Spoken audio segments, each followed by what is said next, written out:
Hello dear friends, नमस्कार। स्वागत है आपके अपने YouTube channel study junction YouTube platform में। तो मुझे आशा है कि आप सभी छात्र छात्राएं स्वस्थ व मस्त होंगी। तो सभी छात्र छात्राओं को गुड इवनिंग एवं शुभ संध्या। तो आज की वीडियो में हम क्लास 10th के लिए जो कि यूपी बोर्ड वाला एग्जाम है उसके लिए हम चैप्टर वाइज करा रहे हैं इम्पोर्टेंट क्वेश्चनों को सॉल्व। तो जो भी छात्र छात्राएं देखेंगे वो वीडियो को शुरू से अंत तक जरूर देखेंगे। शुरू से अंत तक देखोगे तो आपको मोस्ट इम्पोर्टेंट क्वेश्चन मिलेंगे और साथ ही आप अच्छे से समझ जाओगे। ठीक है, अगर अच्छे से समझ जाओगे तो आप इन सवालों को एक एक को अच्छे से सॉल्व कर सकते हो। इसलिए जो भी छात्र छात्राएं देखेंगे वीडियो को शुरू से अंत तक जरूर देखेंगे। और इस वीडियो के माध्यम से जो भी छात्र छात्राएं नए जुड़ रहे हैं चैनल को सब्सक्राइब करके बेल आइकन को जरूर प्रेस कर लेना, क्योंकि ये आपका मैथमेटिक्स से ही नहीं बल्कि अन्य सब्जेक्टों के लिए भी मोस्ट इम्पोर्टेंट चैनल रहने वाला है। इसी चैनल के माध्यम से हमने 4 पेपर यहाँ पे कराए हैं सॉल्व। तो जिन छात्रों ने वो नहीं देखे हैं तो जाके देख लेना, आपको इसी वीडियो के डिस्क्रिप्शन में लिंक मिल जाएगा। और वहाँ देखना चाहो तो यूट्यूब चैनल में जाएंगे, वहाँ पे आपको प्ले लिस्ट मिल जाएगी। तो वहाँ से आप पेपर को देख लेना, उससे 50 से 60% पेपर जो है यूपी बोर्ड में फंसने वाला है। ठीक है, तो आइए अब हम बना सवाल वाइज जो क्वेश्चन संख्या जो मोस्ट इंपोर्टेंट उनके तरफ करते हैं रुख और एक एक को अच्छे से समझाएंगे। ठीक है, तो कह रहा है कि most important questions for UP board exam 2024। ठीक है, हमारा चैप्टर 12 है पृष्ठीय क्षेत्रफल और आयतन। क्या है? पृष्ठीय क्षेत्रफल और आयतन वाला हमारा चैप्टर है 12। ठीक है, एक्सरसाइज 12.1 है। इसका सबसे पहले वाला सवाल ये आपके लिए परीक्षा की दृष्टि से मोस्ट इंपोर्टेंट हो जाता है, क्योंकि ये जो क्वेश्चन आया है 2023 के पेपर सेट में आया है, इसलिए हमने इसको लिया है क्योंकि ये इंपोर्टेंट होने वाला है। पहले भी आया था। ठीक है, इसलिए इसको अच्छे से समझेंगे और फिर उसके बाद एक और मोस्ट इंपोर्टेंट क्वेश्चन उसको भी कराएंगे सॉल्व इसी वीडियो में। प्रत्येक छात्र छात्रा वीडियो को शुरू से अंत तक जरूर बने रहना होगा। ठीक है, तो हमारा सवाल पहला कह रहा है कि दो घनों जिनमें प्रत्येक का आयतन यानी 2 घन दिए, इनमें प्रत्येक का आयतन कितना दिया है? 64 सेंटीमीटर क्यूब है के संलग्न फलकों को मिलाकर एक ठोस बनाया जाता है। यानी 2 हमारे घन दिए, उनको जोड़ करके एक क्या बनाया जाता है? एक ठोस बनाया है, यानी बनाया जाता है या है, तो हमारा कह रहा है बनाया है। ठीक है, आगे कह रहा है कि इससे प्राप्त घनाभ का पृष्ठीय क्षेत्रफल, ये जो हमारे पास 2 घन है, एक घन ये है और एक घन ये है। ठीक है, इन दोनों घनों को चिपटा करके यानी दोनों को मिला करके एक बनाया गया, क्या? ठोस बनाया गया, जो कि मिलाने पर क्या बना? एक घनाभ बना। उस घनाभ का हमें पृष्ठीय क्षेत्रफल निकालना है। सबसे पहले ये बात आपको अच्छे से क्लियर हो गई। ठीक है, तो इसको हम यहाँ पे सॉल्व कर लेते हैं। प्रत्येक छात्र छात्रा वीडियो को शुरू से अंत तक जरूर बने रहना होगा। ठीक है, तो सबसे पहले जो दिया है उसे लिख लेते हैं। तो इसमें कह रहा है कि प्रत्येक का आयतन किसका? घन का। तो 2 घन है तो लिखेंगे क्या? यहां जो दिया है क्या? घन का आयतन दिया है। घन का आयतन बराबर कितना दिया है? 64 सेंटीमीटर क्यूब दिया है, यानी घन सेंटीमीटर में दिया है। जो आयतन होता है वो घन सेंटीमीटर होता है, ध्यान रखना है, इकाई होती है। और जो हमारा क्षेत्रफल होता है वो हमेशा वर्ग में होता है। ठीक है, इतनी बात अच्छे से ध्यान रखना है। ठीक, तो सेंटीमीटर दिया है। ठीक, एक घन का। आगे देखेंगे हमें क्या करना है, इसका हमें एक यानी आयतन तो दिया है, लेकिन ये हमारा जो दिया है 2 घन दिए, इनके हमें क्या निकालना है? इनकी हमने सबसे पहले भुजा निकालना है। क्या निकालना? भुजा निकालना है। तो जो हमारा यहां क्या मान लेंगे? माना घन की भुजा बराबर क्या मान लेंगे? a सेंटीमीटर मान लिया। ठीक है, a सेंटीमीटर मान लिया घन की भुजा। ठीक है, और जो घन होता है उसका आयतन क्या होता है? भुजा क्यू होता है। यानी जो घन होता है उसका आयतन क्या होता है? भुजा क्यू होता है। घन का आयतन यहां लिख लेंगे। घन का आयतन वाला फॉर्मूला होता है, घन का आयतन वाला फॉर्मूला क्या होता है? इसका फॉर्मूला होता है ए क्यू होता है। क्या होता है? ए क्यू होता है, यानी भुजा का क्यू होता है सिंपली। ठीक है, तो ये होता है। इसके बाद हम सवाल को करने के बाद फॉर्मूले भी यहाँ पे इंपोर्टेंट जो फॉर्मूले यूज होने वाले हैं, जो चैप्टर हमारा 12 है इसमें जितने भी सवाल होते हैं उनमें यूज होने वाले हैं, उनको हम यहाँ पे लिखेंगे करके। तो फॉर्मूले भी जरूर याद कर लेना प्रत्येक छात्र छात्रा को। ठीक है, तो हमारा घन का आयतन क्या होता है? ए क्यू होता है, यानी भुजा का क्यू होता है। ठीक, और हमें आयतन हमें 64 दिया है। कितना दिया? 64 दिया है आयतन। ठीक है, तो हम इस आयतन की जगह रख देंगे क्या? 64 रख देंगे। 64 बराबर का ए क्यू लिखेंगे।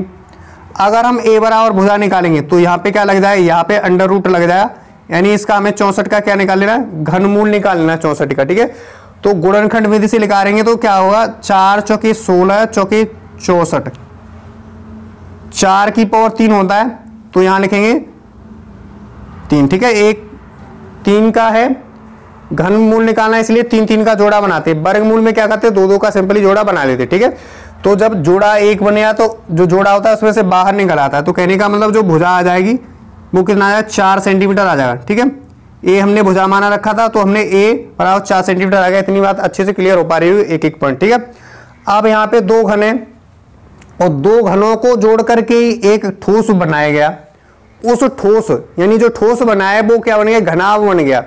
ये जो बनाई दिखाई दे रही है ये हमने सबसे पहले चित्र में नहीं दिया है, हमने क्या किया, इसको बना लिया है। ठीक है, हमने एक घन ये बनाया, एक घन इस प्रकार का होता है, दोनों घनों को हमने जोड़ लिया। इस तरह से आकृति आपको बना लेनी है सबसे पहले। ठीक है, इस तरह से। ठीक, ये आकृति देनी ही रखी थी इसलिए हमने इस तरह से बना लिया। ओके, इतनी बात अच्छे समझ में आ रहा हो। अब यहाँ जो घन की भुजा यानी हमारी जो घन होता है उसकी भुजा मतलब एक ही होता है, यानी भुजा का क्यू होता है। ठीक है, तो यहां देखा जाए तो हमारे पास ऐसे देखेंगे तो ये जो है ये भी 4 सेंटीमीटर हो जाएगा। ठीक है, कहने का मतलब ऊंचाई भी 4 सेंटीमीटर हो गया। ठीक है, 4 सेंटीमीटर। और यहां देखेंगे तो ये जो चौड़ाई है ये भी हमारा 4 सेंटीमीटर हो जाएगा। कहने का मतलब यहां से यहां तक वाला 4 सेंटीमीटर हो गया। ठीक है, इतनी बात क्लियर। और ये जो नीचे वाली बचा ये भी हमारा 4 सेंटीमीटर हो जाएगा। क्या हो जाएगा, 4 सेंटीमीटर हो जाएगा। यहां से यहां तक हो जाएगा 4 सेंटीमीटर। ठीक है, यहां तक 4 सेंटीमीटर हो गया, इस जगह तक। ठीक है, इस जगह तक दिखाई दे रहा है, इस जगह तक 4 सेंटीमीटर। लेकिन ये तो एक घन है, क्या एक घन है, एक घन और है, इन दोनों को जोड़ करके बनाया। तो ये जो यहां से बचा भाग ये भी हमारा 4 सेंटीमीटर हो जाएगा, है ना। और बाकी हमारी जो ऊंचाई रहेगी वो भी सेम रहेगी और जो चौड़ाई रहेगी वो भी सेम रहने वाली है यहाँ पे। ठीक है, तो यहाँ इस तरह से आपको अच्छे समझ में आ गया होगा। अब लिखेंगे क्या, 2 घनों से यानी 2 घनों को मिलाकर लिखेंगे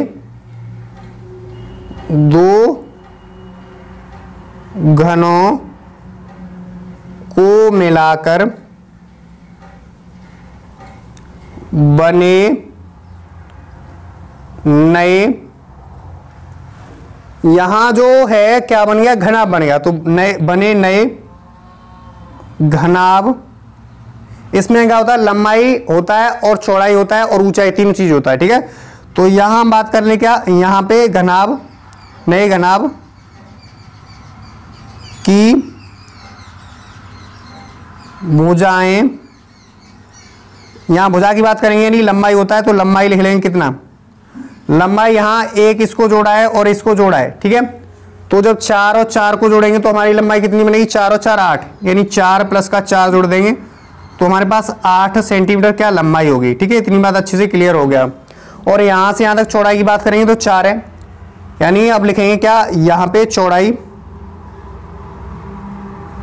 बी से लिखते हैं तो बी बराबर कितना आ जाएगा, बी बराबर ही 4 हो जाएगा। ठीक है, 4 सेंटीमीटर। ठीक है, ऊंचाई की बात करेंगे तो यहां पे कॉमा ऊंचाई, ऊंचाई को हाइट लिखते हैं इंग्लिश में इसलिए एच से डिनोट कर देते हैं उसे। ठीक है, तो ऊंचाई भी 4 सेंटीमीटर होने वाला है यहाँ पे। इतनी बात अच्छे से क्लियर हो गया होगा।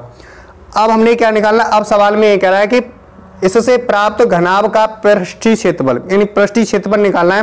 तो जो घनाभ का पृष्ठीय क्षेत्रफल वाला फॉर्मूला होता है वहां इसको लगा देना। ठीक है, घनाभ का पृष्ठीय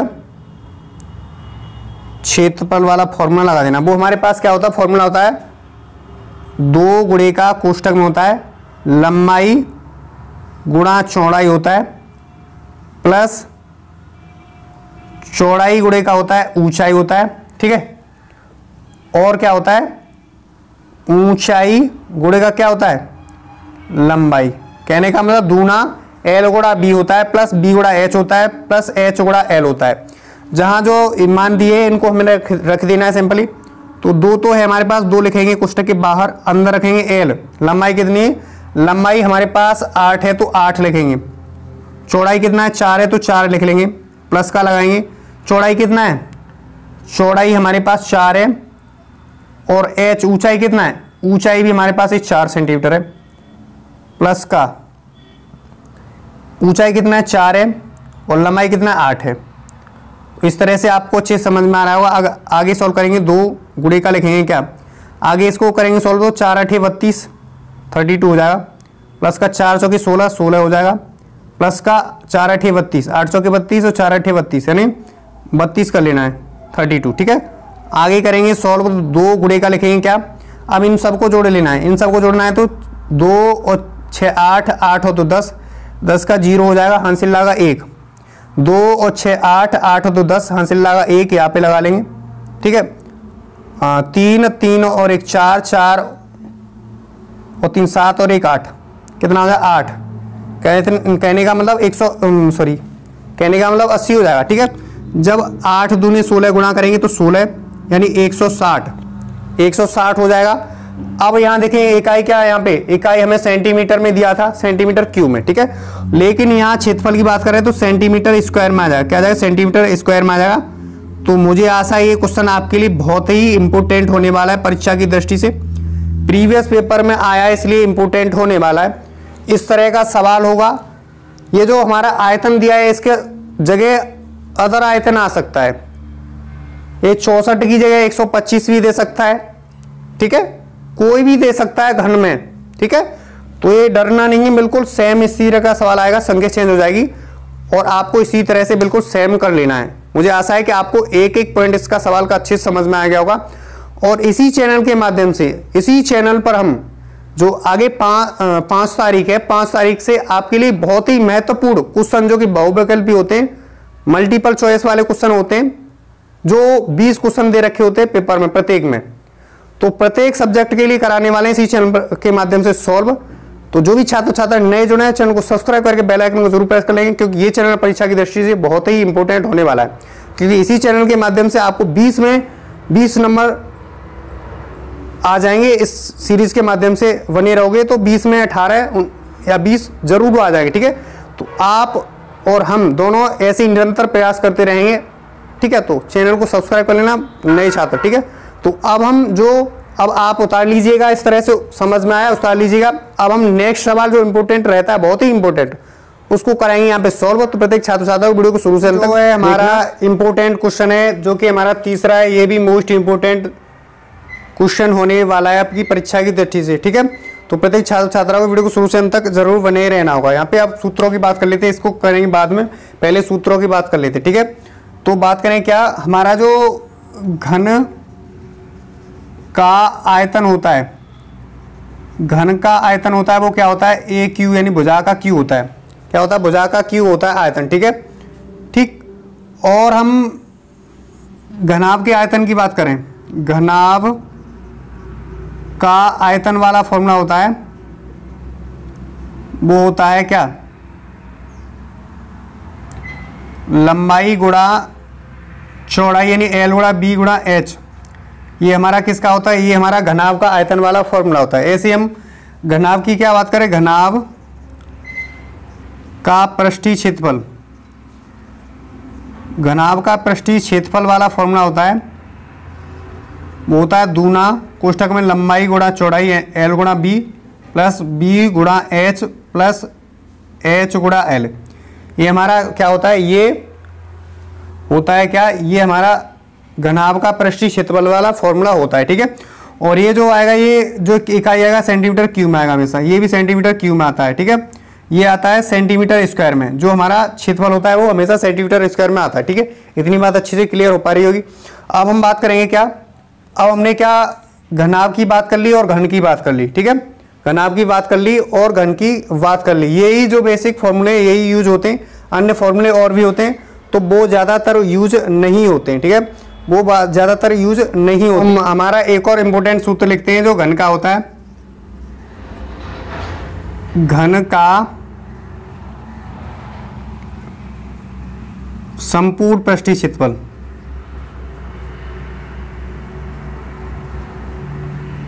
पृष्ठीय क्षेत्रफल, इसका फॉर्मूला क्या था, इसका फॉर्मूला था 6 गुणा भुजा स्क्वायर, 6 गुणा भुजा स्क्वायर होता है इसका फॉर्मूला है। ठीक है, अगर हम क्या जो है किसकी बात करें, इसकी विकर्ण की बात कर लें, इसकी हम विकर्ण की बात करेंगे तो जो हमारा घन का विकर्ण होता है,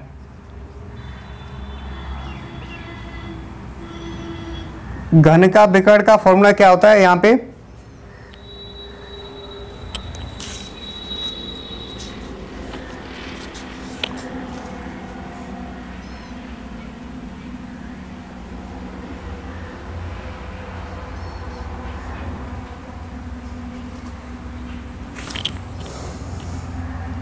घन का विकर्ण का फॉर्मूला होता है क्या, ये होता है हमारा मतलब अंडर रूट का 3 गुणे का भुजा होता है, अंडर रूट के 3 गुणे का भुजा होता है, ये हमारा विकर्ण का फॉर्मूला होता है जो हमारा घन का होता है। अब घनाभ की बात करें, घनाभ का विकर्ण,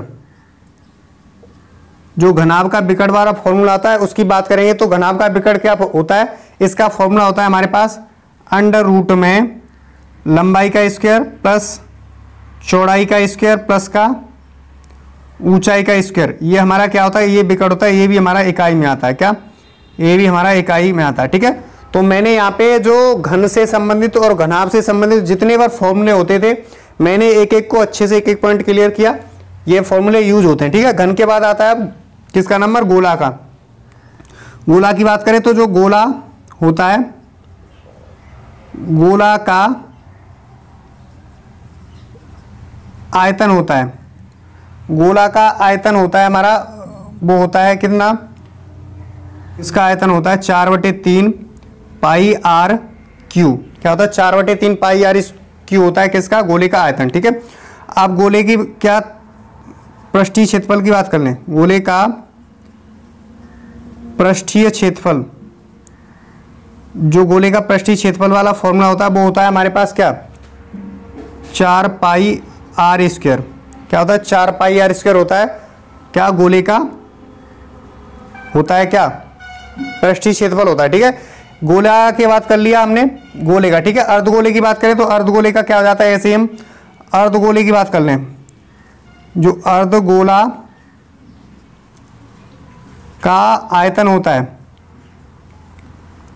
तो अर्धगोले का आयतन क्या होता है, अर्धगोले का आयतन होता है क्या, 2/3 पाई आर क्यू होता है, क्या पाई आर क्यू होता है। ये फॉर्मूला पता चल गया अच्छे से। अब हम अर्धगोले के पृष्ठीय क्षेत्रफल यानी संपूर्ण पृष्ठीय क्षेत्रफल की बात करें,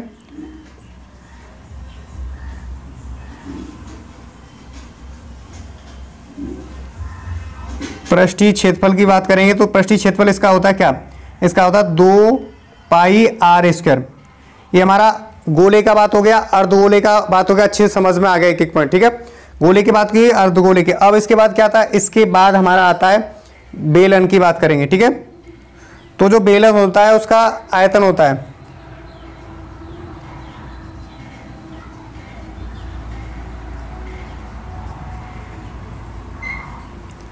बेलन का आयतन होता है क्या, पाई आर स्क्वायर एच। क्या होता है, पाई आर स्क्वायर एच होता है जो है बेलन का आयतन होता है। ठीक है, अब बेलन के संपूर्ण पृष्ठीय क्षेत्रफल की बात करेंगे, बेलन का संपूर्ण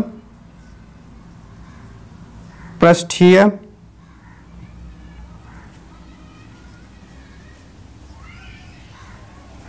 क्षेत्रफल, इसका बराबर क्या होता है, इसके बराबर होता है हमारा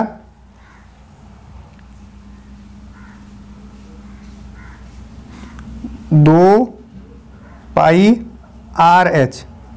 क्या होता है, 2 पाई आर एच होता है। क्या होता है, 2 पाई आर एच होता है। इसका क्या, बेलन का वक्र पृष्ठीय क्षेत्रफल होता है या पृष्ठीय क्षेत्रफल, संपूर्ण पृष्ठीय क्षेत्रफल होता है। ठीक है, बेलन का पृष्ठीय क्षेत्रफल ये होता है। ठीक है, ये जो है, ओके, इतनी बात अच्छे से समझ में आई होगी। अब हम इसी प्रकार से बात कर लेंगे, ये हमने ये फॉर्मूले यहाँ पे लिखे हैं जितने इंपॉर्टेंट है। अब हम बात कर लेते क्या, अब हमारा जो रह गया शंकु, हम शंकु का क्या लिखेंगे, शंकु का आयतन। शंकु का आयतन क्या होता है, इसके बराबर होता है 1/3 पाई आर स्क्वायर एच। क्या होता है, 1/3 पाई आर स्क्वायर एच होता है, इसका फॉर्मूला होता है। ठीक है, यानी जो बेलन होता है उसका हो जाता है 1/3 पाई आर स्क्वायर एच होता है। ठीक है, ये हमारा किसका होता है, ये हमारा शंकु का आयतन होता है। ठीक है, ऐसे हम शंकु की क्या, शंकु का पृष्ठीय क्षेत्रफल की बात कर लेते हैं। क्या, पृष्ठीय क्षेत्रफल की बात करते हो, शंकु का पृष्ठीय क्षेत्रफल होता है पाई आर एल। यहाँ जो एल है वो क्या है, एल यहाँ पे त्रियक ऊंचाई है। क्या है, त्रियक ऊंचाई।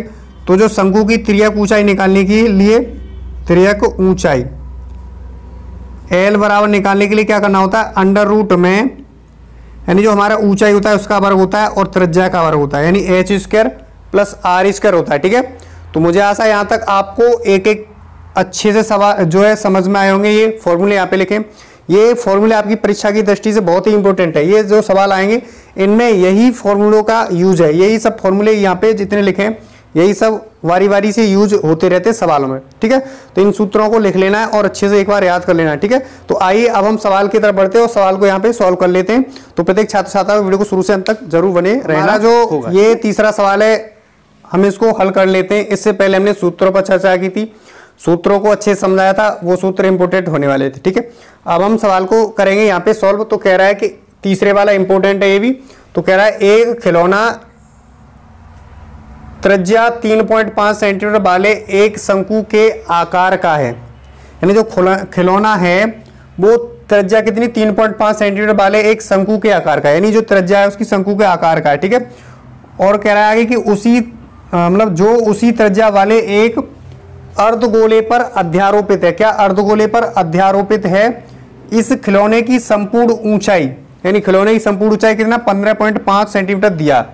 ठीक है, और साथ ही कह रहा है कि इस खिलौने का संपूर्ण पृष्ठीय क्षेत्रफल ज्ञात कीजिए। क्या करना है, जो खिलौना दिया है, तो ये जो खिलौना दिया है इसका संपूर्ण पृष्ठीय क्षेत्रफल ज्ञात कर लेना है। ठीक है, उसके लिए हमें क्या करना है, उसके लिए हमने तो ये आकृति हमने क्या कर ली, ये जो सवाल में ये आकृति नहीं दिया था, क्या ये जो आकृति था ये आकृति हमें नहीं दिया था, हमने इस सवाल के अकॉर्डिंग यहाँ पे इसको आकृति को बना लिया। ठीक है, तो सवाल कह रहा था तो उसके अनुसार बनाया। ठीक है, तो कह रहा है कि शंकु के आकार का है। ठीक है, और जो उसी त्रिज्या वाले, जो त्रिज्या उसकी शंकु की है उसी त्रिज्या वाले जो ये जो दिखाई दे रहा है ये अर्धगोला है। क्या ये जो अर्धगोला है, इसी अर्धगोले पर एक शंकु अध्यारोपित, यानी शंकु ऊपर से रखा हुआ है और इस प्रकार का एक खिलौना है और इस खिलौने की संपूर्ण क्या पृष्ठीय क्षेत्रफल ज्ञात कर लेना है। ठीक है, तो यहाँ दो चीज है, एक तो हमारा क्या है, एक हमारा एक शंकु है और दूसरा क्या है, एक शंकु होने के बाद दूसरा क्या है, दूसरा यहाँ पे अर्धगोला है। ठीक है, दोनों के फॉर्मूले लगा देना संपूर्ण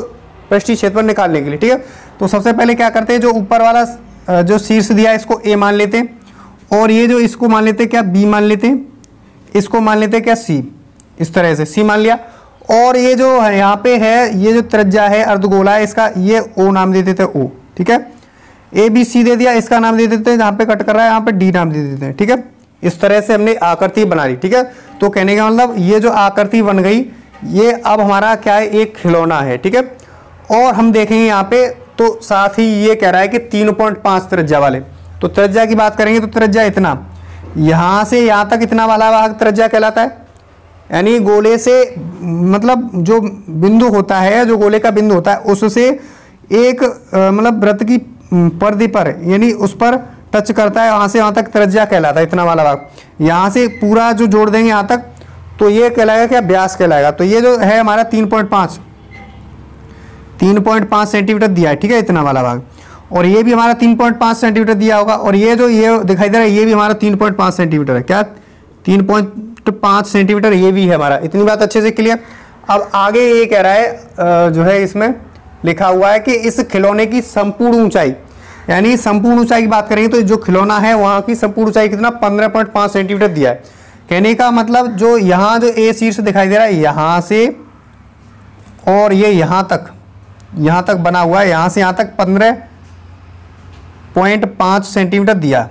ये जो है ये संपूर्ण ऊंचाई दे रखा है किसकी, खिलौने की 15.5 सेंटीमीटर दिया। ठीक है, इतनी बात अच्छे से क्लियर। अब हमने क्या करना है, जो यहाँ पूरी संपूर्ण ऊंचाई दे रखा है, अब हमें दो फॉर्मूले लगाने हैं। एक तो हमारा शंकु का फॉर्मूला लगा देना है, यहाँ पे जो शंकु का पृष्ठीय क्षेत्रफल होता है वो वाला फॉर्मूला लगा देना है, और एक अर्धगोले वाला फॉर्मूला लगा देना है, वो पृष्ठीय क्षेत्रफल वाला होता है। ठीक है, वक्र पृष्ठीय क्षेत्रफल। तो यहाँ पे हमें जरूरत पड़ेगी क्या, शंकु के लिए जरूरत पड़ेगी, इसलिए क्या करना है, इसलिए हमने शंकु की यहाँ से ऊंचाई निकालने के लिए, शंकु की ऊंचाई निकालने के लिए हमें क्या करना होगा, जो 15.5 यहाँ से सेंटीमीटर दिया है कुल जो खिलौने की, वहाँ से हमें 3.5 सेंटीमीटर को माइनस कर देना है। तो हमारे पास ये जो आएगा, माइनस करेंगे तो हमारे पास 12 आ जाएगा, क्या 12 सेंटीमीटर आ जाएगा। ठीक है, 12 सेंटीमीटर आ जाएगा। इतनी बात अच्छे से क्लियर, 12 सेंटीमीटर आ गया। ठीक, अब हमें फॉर्मूले लगा देना है। ठीक है, इसके अनुसार हमें लिखना है। तो यहाँ इसको हल कर लेते हैं। तो यहाँ जो दिया है उसे लिख लेते हैं। यहाँ त्रिज्या, यहाँ जो त्रिज्या है वो क्या क्या त्रिज्या, यहाँ पे ओ सी त्रिज्या है। क्या ओ सी त्रिज्या बराबर का बी ओ त्रिज्या है, बी ओ लिख लेंगे, और ओ डी त्रिज्या है। क्या बराबर का ओ डी त्रिज्या। ये सब हमें 3.5 सेंटीमीटर दिया। कितना दिया? 3.5 सेंटीमीटर दिया। इतना बात अच्छे से क्लियर हो रहा होगा। ठीक, एक एक पॉइंट। अब हमने क्या करना है, अब जो दिया है क्या, हमें क्या खिलौने की संपूर्ण ऊंचाई क्या लिखेंगे यहाँ पे, खिलौने की संपूर्ण ऊंचाई। संपूर्ण ऊंचाई क्या दिया? संपूर्ण ऊंचाई यहां पे दिया है कितना? यहां पे दिया 15.5। इतनी बात आपको अच्छे से क्लियर हो रही है। 15.5 दिया संपूर्ण ऊंचाई। ठीक है, ये भी सेंटीमीटर में। अब क्या निकालना है? अब हमें क्या निकालना है? जो है हमारे पास शंकु, शंकु की ऊंचाई सिंपली निकालना है।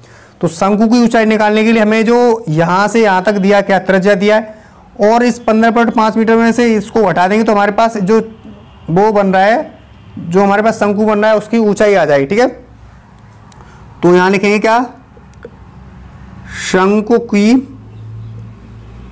ऊंचाई h बराबर लिखेंगे क्या, हमें जो दिया है क्या, यहां से संपूर्ण दिया है 15.5 में से हम माइनस कर देंगे क्या, त्रिज्या वाला माइनस कर देंगे 3.5। इसको माइनस करेंगे तो हमारे पास 12 सेंटीमीटर आएगा। क्या 12? यहाँ से देख लेते हैं, 5 में 5 गया 0 बचा, पॉइंट लग गया।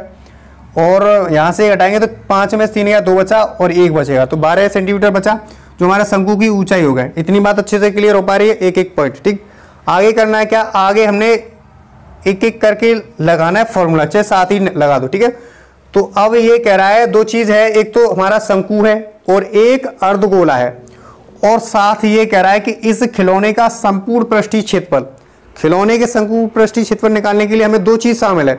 एक तो यहाँ पे शंकु शामिल है और एक अर्धगोला शामिल है। तो शंकु का पृष्ठीय क्षेत्रफल लगाएंगे और हमारा जो क्या है अर्धगोला है उसका पृष्ठीय क्षेत्रफल लगाएंगे, दोनों को जोड़ देंगे तो हमारे संपूर्ण क्या, संपूर्ण खिलौने का मतलब जो है संपूर्ण पृष्ठीय क्षेत्रफल निकल आएगा। ठीक है, खिलौने का। ठीक, तो यहाँ लिखेंगे क्या, यहाँ पे लिखेंगे मतलब खिलौने का संपूर्ण पृष्ठीय क्षेत्रफल बराबर का क्या लगाएंगे यहाँ पे, यहाँ लगाएंगे क्या, पहले सबसे पहले लिखेंगे शंकु का पृष्ठीय क्षेत्रफल प्लस का अर्धगोले का मतलब पृष्ठीय क्षेत्रफल। ये यहाँ पे हमें दोनों फॉर्मूले लगा देना है सिंपल। ठीक है, तो यहाँ फॉर्मूले लगाने के लिए हम यहाँ पे लगाएंगे। तो जब यहाँ पे फॉर्मूले लगा रहे हैं तो ये जो यहाँ लिखा है यहाँ लिख लेंगे। ठीक है, अर्धगोले का पृष्ठीय क्षेत्रफल। अब आपको अच्छे से समझ में आएगा। ठीक है, क्योंकि हमें इसके नीचे नहीं लिखना है, ये तो हमारा पूरा लिखा हुआ है, ये हमने यहाँ पे लिख लिया इतनी बात। ठीक है, तो शंकु का पृष्ठीय क्षेत्रफल का फॉर्मूला क्या होता है, पाई आर एल। हमने पहले लिखवाया, अच्छे से देखना है फॉर्मूले, अच्छे से एक पेज पर लिख लेना है, पेज पर याद कर लेना जरूर, क्योंकि जब तक आपको फॉर्मूले नहीं याद होंगे तब तक आप सवाल आसानी से नहीं कर सकते हो। इसलिए फॉर्मूले सबसे महत्वपूर्ण होते हैं। तो फॉर्मूले में हमने इसलिए लिखा दिए तो वे आपको आसानी से अच्छे से याद कर लेना वो फॉर्मूले। ठीक है, तो यहाँ शंकु का होता है क्या, पाई आर एल होता है शंकु का पृष्ठीय क्षेत्रफल प्लस का अर्धगोले का पृष्ठीय क्षेत्रफल क्या होता है, अर्धगोले का होता है 2 पाई आर स्क्वायर। क्या होता है, 2 पाई आर स्क्वायर होता है अर्धगोले का मतलब पृष्ठीय क्षेत्रफल होता है। गोले का होता है 4 पाई आर स्क्वायर होता है गोले का। ठीक है, तो मुझे ऐसा इतनी बात आपको अच्छे से क्लियर हो पा रही होगी एक एक पॉइंट। ठीक है, तो यहां से हमें अब लगा देना है। ठीक, लेकिन यहां देखा जाए जो एल आया जो त्रियक ऊंचाई होता है, एल क्या है यहाँ पे, तिर्यक ऊंचाई है एल, और हमें एल निकालने के लिए क्या करना होगा, एल जो फॉर्मूला होता है तिर्यक ऊंचाई वाला यहाँ पे लिख लेते हैं। जो एल बराबर होता है वो हमारे पास क्या होता है, वो फॉर्मूला होता है जो है अंडर रूट में क्या होता है, अंडर रूट में एच स्क्वायर प्लस का आर स्क्वायर होता है। ये जो फॉर्मूला होता है इस फॉर्मूले को यहाँ पे जहाँ एल रखा हुआ है वहाँ पे रख देना है इस फॉर्मूले को, ठीक है। तो यहाँ रखना है पाई लिख लेंगे और आर लिख लेंगे, और हमारा जो एल दिया है उसकी जगह ये रख देंगे तिर्यक ऊंचाई वाला फॉर्मूला, क्योंकि हमें एल जो है दिया, ये जो है ये दिया है जो ये तिर्यक ऊंचाई एल, यहाँ पे जो है तिर्यक ऊंचाई एल का काम करेगा।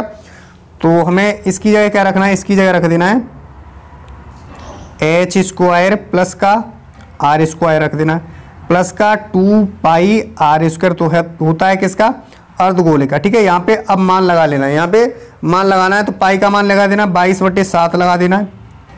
आर कितना है, आर हमारा 3.5 है तो 3.5 लगाएंगे, और अंडर रूट में क्या लिखेंगे, अंडर रूट में हम लिखेंगे यहाँ पे एच कितना है, एच हमारा ये शंकु का है एच, ये वाला एच नहीं लगाना है यहाँ पे, ये ध्यान रखना है, ये वाला एच नहीं लगाना है, क्या लगाना है 12, तो 12 का स्क्वायर हो जाएगा, 12 का स्क्वायर, ठीक है। प्लस का क्या हो जाएगा, प्लस का हो जाएगा हमारा आर कितना है तो 3.5 का वर्ग हो जाएगा, ठीक है। प्लस का लगाएंगे प्लस की जगह, ठीक है। 2 गुणे का पाई का मान लगाएंगे 22/7 गुणा आर कितना, आर है 3.5 गुणे का 3.5, ठीक है। आर तो सेम ही रहेगा। आगे सॉल्व कर लेते हैं, तो 7 से काटेंगे, 7 पन्ना 35 तो 0.5 बार कटेगा, तो 22 गुणे का कितना आ जाएगा, 22 गुणे का 0.5 हो जाएगा। अब इसको आगे सॉल्व करेंगे तो 12 का वर्ग कितना होता है, 12 का वर्ग 144 होता है, प्लस का 144 होता है। अब हम 3.5 का वर्ग करना है, इसलिए 35 का गुणा करके पॉइंट लगा देंगे 2 स्थान, ठीक है। 5 5 25, 5 2 हासिल, 5 या 15 और 17 हो जाएगा, और 3 5 15, 5 हासिल लगा 1, और 3 3 9 और 1 10, 5 हो जाएगा, 7 और 5 12 का 2 हासिल लगा 1, 1 और 1 2, 1, ठीक है। 35 का वर्ग होता है 225 होता है, ठीक है। अब हमने क्या करना है, 2 बार गुणा करना है, इसलिए 2 स्थान पर पॉइंट लगा देना है, यानी 12.25 हो जाएगा, क्या हो जाएगा 12.25 हो जाएगा, ठीक है। तो यहाँ लिखेंगे क्या, 12.25 लिख लेंगे, ठीक है। इतनी बात अच्छे से समझ में आई। अब यहाँ पे इसे आगे सॉल्व करना है, तो 7 से काटेंगे, 7 पन्ना 35 यानी 0.5 बार कटेगा 3.57 से, ठीक है। आगे सॉल्व कर रहे हैं, तो आगे सॉल्व करने पर 22 दूने होता है 44, तो 44 हो जाएगा, 44 हो गया। फिर उसके बाद क्या करना है, उसके बाद गुणे का 0.5 रखना है, गुणे का 3.5 लिख लेना है, क्या 3.5 लिख लेना, सिंपल, ठीक। आगे सॉल्व कर रहे होते हैं तो आगे सॉल्व करने पर मतलब 22 पंजे 110, तो हो जाएगा क्या, ये हो जाएगा 11, 11.0 हमने 11 ही लिख लेंगे, ठीक है, 11 लिख लेंगे। अब इसको जोड़ेंगे, तो इसको जोड़ने पर हमें क्या मिलेगा, इसको जोड़ने पर हमारा जोड़ेंगे सिंपल, तो जहाँ 0 लगा करके 2 स्थान बढ़ा लेंगे, तो हो जाएगा कितना 2.5 यानी 0.25 हो जाएगा, ठीक है, 0.25 जोड़ करके, ठीक है। 2 और 4 6 हो जाएगा, 1 और 4 5 हो जाएगा, और ये 1 हो जाएगा, 156.25 आ गया इसको जोड़ने के बाद, ठीक है।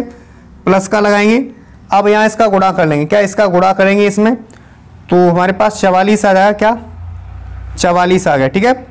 और गुणा कर रहे होते हैं तो 5 से गुणा करेंगे, 5 5 25 का 5 हासिल लगा 2, 5 या 15 और 2 17, कितना 17। अब एक स्थान और एक स्थान 2 स्थान पॉइंट लगा लेंगे, तो कहने का मतलब 1.75 आ जाएगा, क्या 1.75 आ गया। इतनी बात अच्छे से क्लियर हो पा रही है, एक एक पॉइंट, ठीक है। अब हमने क्या करना है, इसका हमें सिंपली क्या निकालना है, वर्गमूल निकालना है, 156.25 का वर्गमूल निकाल लेना है, ठीक है। तो 156.5 का वर्गमूल निकालने के लिए सिंपल क्या करना होगा, आपको इसी चैनल के प्लेलिस्ट में जाना होगा, आपको वहां पे भाग विधि से वर्गमूल कैसे ज्ञात करें उसका वीडियो आपको वहां से मिल जाएगा, तो वहां से आप अच्छे से एक एक पॉइंट क्लियर कर सकते हो इसी चैनल के माध्यम से। तो प्रत्येक छात्र छात्रा को वहां पे जाना है और अच्छे से एक बार समझ लेना है भाग विधि से वर्गमूल कैसे ज्ञात करते हैं, ठीक है। 5-6 पार्ट में क्लियर किया है, सरल से सरल कठिन से कठिन जितने भी हमारे होते हैं सवाल भाग विधि से, वहां पे हमने अच्छे से समझा एक एक पॉइंट, ठीक है। तो वहां से आप आसानी से कर सकते हो आगे, ठीक है। अब हम 156 दो पाँच की बात करें तो इसकी वर्गमूल की बात करें तो हमारे पास क्या आता है, 2 5 आया, उसका वर्गमूल कितना होता है, उसका वर्गमूल होता है कितना, उसका वर्गमूल होता है क्या, उसका वर्गमूल होता है 12.5, क्या होता है 12.5 होता है उसका वर्गमूल, ठीक है। प्लस का करेंगे और इसका 44 का गुणा मतलब 1.75 में करेंगे तो ये 77 आएगा, क्या आ जाएगा 77 आ जाएगा गुणा करने पर, ठीक है। अगर आप इसको अच्छे से समझना चाहते हैं, यानी इसको अच्छे से समझना चाहते हैं तो आप प्ले लिस्ट बनी हुई उसमें जाएंगे तो आप आसानी से 156.25 का वर्गमूल ज्ञात कर सकते हैं। वो भागवती से वर्गमूल दे रखें, वो प्ले लिस्ट में जाओगे तो आपको आसानी से अच्छे से समझ में आ जाएगा, ठीक है। तो अब हम यहाँ पे गुणा कर रहे होते तो गुणा करेंगे, 11 पन्ना 55 का 5 आ जाएगा, हासिल लगा कितना, हासिल लगा 5, 11 दूने मतलब 11 दूने कितना होता है, 11 दूने 22 होता है, 22 और 5 कितना होता है 27, 27 का 7 होता है, ठीक है, हासिल लगा 2, ठीक, 11 एकम 11, 11 2 13, प्लस का 77 जोड़ लेंगे, कितना 77 जोड़ लेंगे, ठीक है। जब हम क्या करेंगे यहाँ पे जोड़ेंगे 137.5 में 77 जोड़ेंगे तो यहाँ पे सिंपली जोड़ते हैं 137.5 में हम क्या जोड़ते हैं 77, जीरो लगा करके पॉइंट लगा करके एक स्थान बराबर कर लेंगे, ठीक है। 5 और 0 जोड़ेंगे तो 5 आ जाएगा, ठीक है, पॉइंट की जगह पॉइंट लगा लेंगे। 7 और 7 कितना होता है 14 होता है, हासिल लगा कितना 1 होता है। 7 और 3 10, 10 और 1 11, हासिल लगा 1, 1 और 1 2 होता है, तो हमारे पास कितना आ जाएगा 214.5। तो इसका जो आंसर आ जाएगा अभिष्ट हो जाएगा 214.5 सेंटीमीटर स्क्वायर, क्या सेंटीमीटर स्क्वायर आ जाएगा, जो कि हमारा खिलौने का संपूर्ण पृष्ठीय क्षेत्रफल, क्या खिलौने का संपूर्ण पृष्ठीय क्षेत्रफल ज्ञात करना था तो हमारा यही आ गया आंसर, ठीक है।